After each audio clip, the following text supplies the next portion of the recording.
This video is brought to you by Audible. Go to audible.com/polyphonic or text polyphonic to 500 500 to get started today. In 1983, Michael Jackson ascended to pop cultural godhood. He had already been a massive star thanks to his childhood success with the Jackson 5 and his critically acclaimed solo album, Off the Wall. But then in 1982, he released his second studio album, Thriller. That album took the world by storm, selling an astounding 66 million copies worldwide. It was packed full of danceable rhythms and singable hooks. It was pop perfection. You could pick nearly any song from that album and find an immortal chart topper. But to understand the significance of Michael Jackson and what makes his music so incredible, I think the best song to explore is Billie Jean. Let's take a closer look.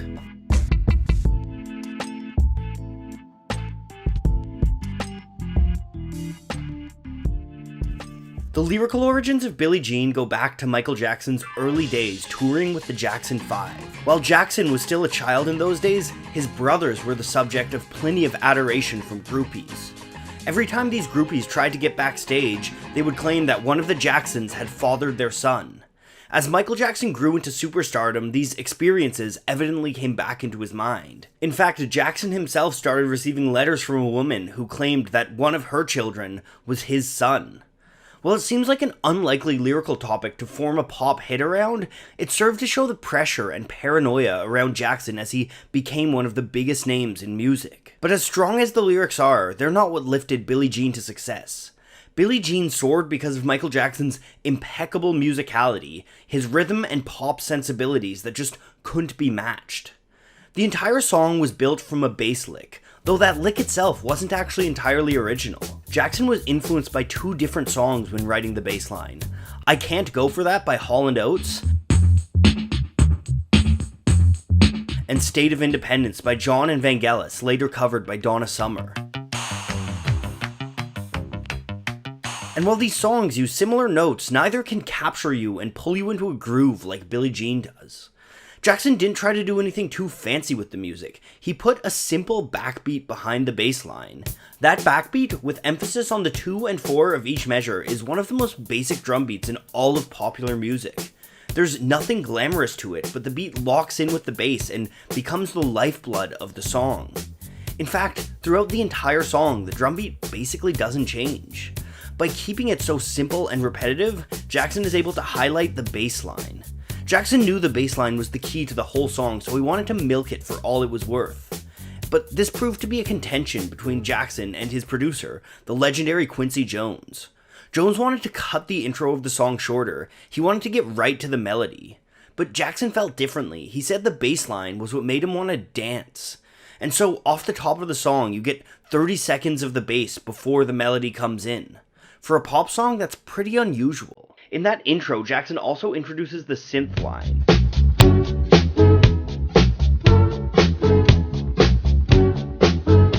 This is a theme that carries throughout the entire song. Billie Jean builds as it goes on. It gets bigger and bigger with guitar and string arrangements, and of course, Jackson's trademarked ad-libs.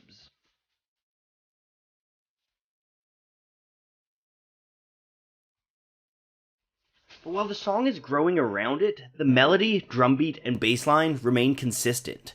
This gives the song a unique finish. It builds to a climax, but still feels like you could jump right back to the beginning. Jackson had an incredible gift of natural musicality. He had no real training and couldn't even read sheet music. But thanks to a court deposition from his Dangerous album, we have a unique peek into Jackson's songwriting process. In that deposition, Jackson described how songs come to him. Okay, for instance, when creating the song Billie Jean, I was riding in my car and it started with the bass lick again, which goes...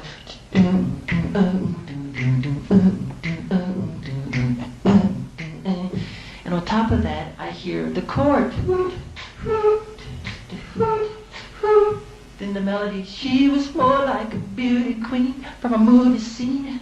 I said, don't mind, but what do you mean? I am the one. And the lyrics, the strings, the chords, everything comes at that moment like a gift that is put right into your head. Jackson didn't write these things down, he formed them in his head and sang them to his musicians.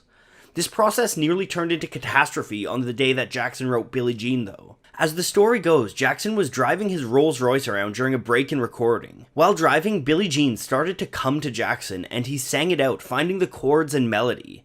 He became completely absorbed in the song, knowing then and there that it would be a huge hit.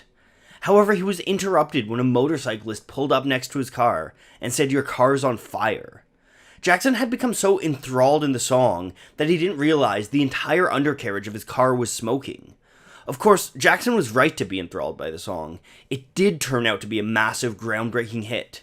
And just as important as the song was the music video that accompanied it. Jackson had experimented with music videos on some of his earlier work, but he wanted something more for Billie Jean. Jackson had seen the video for the Human League's Don't You Want Me, a moody video that pulls from film noir, and that feel was exactly what he was looking for.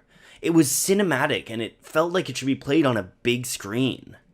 So Jackson called up Steve Barron, who directed that video, and convinced him to come do Billie Jean. Like Yes took this video to MTV, which was then in its infancy. MTV resisted though, not wanting to run a video starring a black man. Itself sold 5 million units in the United States. All of this would be more than enough to cement the legacy of any pop star, but Michael Jackson wasn't just any pop star. The story of Billie Jean has one more chapter to it, a chapter that takes place on May 15th, 1983. On that day, NBC aired a 2-hour special celebrating the 25th anniversary of Motown Records. Naturally, Michael Jackson was one of the headliners for the special. After performing a medley with his brothers in the Jackson 5, Michael did a solo performance of Billie Jean. And the power of Billie Jean is clear from the start of the performance. The crowd is losing their mind all the way through. Then, during the guitar solo, Jackson strolls across the stage, turns around, and proceeds to make history.